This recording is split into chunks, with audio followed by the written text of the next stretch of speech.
This is an ABC News special report. Good day, everyone. I'm Amy Robach here with TJ Holmes, and we are coming on the air with somber news from Buckingham Palace. Queen Elizabeth II has died at the age of 96. She was, of course, a symbol of strength and resolve for generations. She was an influential global presence for decades and, of course, Britain's longest ruling monarch, the world's second longest ruling monarch in history.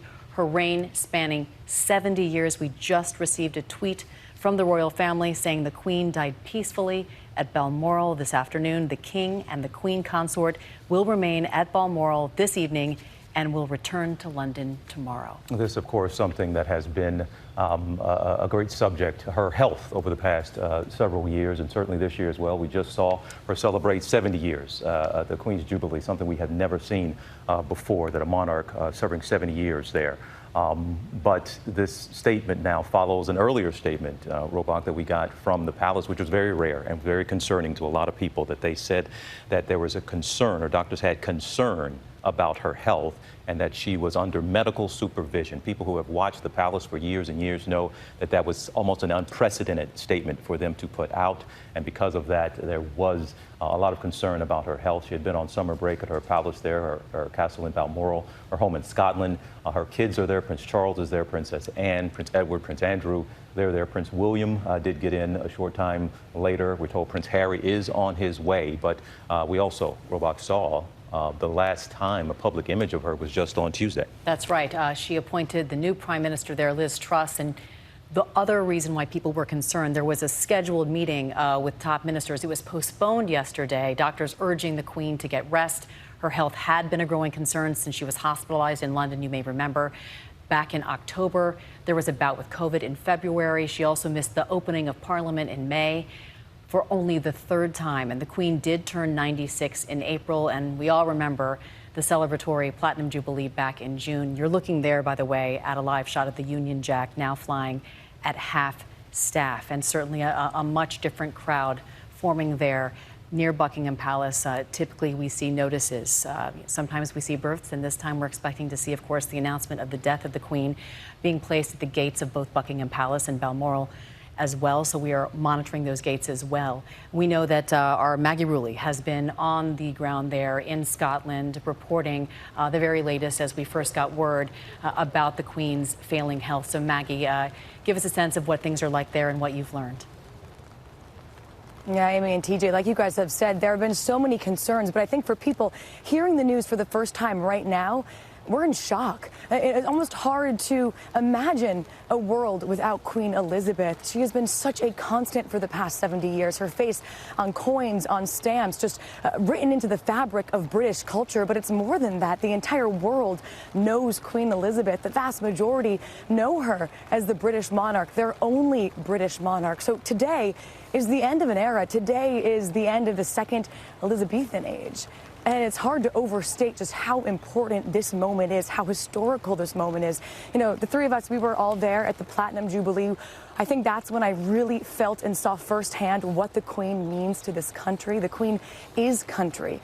So to lose her today, it's losing a sense of your identity. And I think going forward, not only will there be shock, it is quickly turning to grief, not just here in the UK, but around the world. And you mentioned there, Maggie, shock and grief. This is a 96-year-old woman whose health has been obviously talked about for some time. She started using a cane. But again, she made it through that bout of COVID earlier this year. And again, at the Jubilee, there were moments, and as we share pictures here, Balmoral, we talk about where she is now, this home that that many people, as I bring in our ABC News contributor, Robert Jobson, who's at Buckingham Palace for us. Robert, I actually want to tell you, we heard you in our ear a short time ago. We heard you talking to your sources. And even though she's 96, her health has been a concern for a while. To hear you say the words that your source had told you she's gone, still in some way that's shocking and sends chills. Well, it's a deeply sad day for the people of Britain and the people of the Commonwealth, indeed, for the world, because, you know, this is an incredible lady that carried out her duty all her life, and in fact was doing her duty swearing in the new Prime Minister just a couple of days ago, which just shows you the type of incredible person that she was. But now the machinations of the constitution of this country now get into play. There is the Prince of Wales now is the King, and Camilla is the Queen Consort. The situation is going to unfold over the next few days, where the Queen's body will be moved to Holyrood in Edinburgh, and then there'll be a service at St Giles Cathedral, and then the body will be brought down to.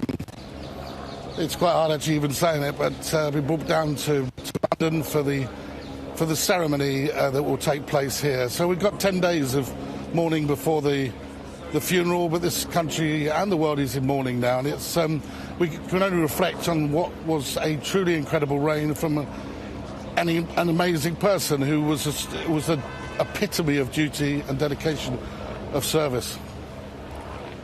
Well, Robert, we know that we will be checking in with your expertise as to what is going to happen over the next few days, but we're showing you here. This is the official royal family website, and you can see now it has gone black with Queen Elizabeth II's birth date in 1926 all the way to her death today in 2022. This website actually even crashed earlier today following the news of the Queen's health concerns. When people went on to check on the Queen and to see what the royal family was saying, an error message actually appeared on the screen reading Gateway timeout, but you can see now the website turning black in honor of Queen Elizabeth II. And of course, we know she was queen for more than half a century, 70 years to be specific. Queen Elizabeth II reigned over a rapidly changing country. The last days of what was once a vast empire, she weathered scandals, both personal and professional, that would threaten the future of the monarchy. But through it all, she ruled with a steady hand and a sincere devotion to the British people. That affection was mutual, a connection that captured so many times that why today Great Britain is a nation in mourning as we see those crowds gather at Buckingham Palace. Hi, everyone. George Stephanopoulos here. Thanks for checking out the ABC News YouTube channel. If you'd like to get more videos, show highlights, and watch live event coverage, click on the right over here to subscribe to our channel. And don't forget to download the ABC News app for breaking news alerts. Thanks for watching.